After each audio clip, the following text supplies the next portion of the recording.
အိမ်မွေးခွေးလေးတွေတွေ့ရင်လမ်းမနေပြီးမျက်နှာငယ်လေးနေနဲ့ကြည်နေတတ်ကြတယ်အဲ့ဘက်မသွားဘူးဒီဘက်လာအဲ့မှာရေနေနဲ့ဒီဘက်လာဆော့ကြီးလားဟဲ့အိမ်မသွားဘူးဒီလားရေနေနဲ့ကိုလူတွေရဲ့စာနာချစ်ခင်မှုမေတ္တာထားမှုတွေလူချင်းရှာတယ်လမ်းမသူတို့ဘဝလေးတွေကိုကိုယ်တိုင်နဲ့ခွေးလေးမွေးထားတော့ပို့ပြီးစာနာမေတ္တာထားပြီးဖြစ်တယ်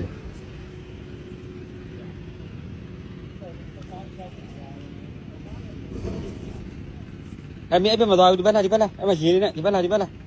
ဆော့ကြီးလားဟဲ့အိမ်မသွားဘူးဒီလားရေနေနဲ့ကို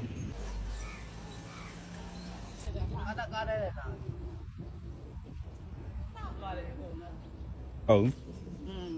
ကာလနာပဲပတ်စံတော့တာသွားအော်လေဒီမလာအိမ်ထဲမှာ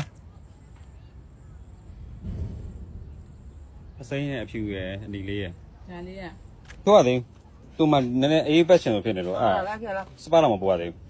အင်းတွေရောမုတ်တွေရောရတယ်မီးကနည်းနည်းကျက်သွားတယ်အိမ်ကကျက်အဲတားချောင်းမလဲဟိုဖိုလေဒီလေလိုက်စစ်စရာလေကောင်းလေးချုံပေးတက်လိုက်တာရဲမကြည့်အောင်ဖိုလေဒီလေအ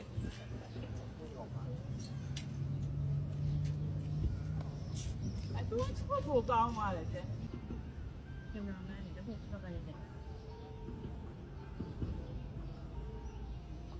တော်လေးအမောင်းကပြန်တော့လာမယ်နည်းနည်းမှတော့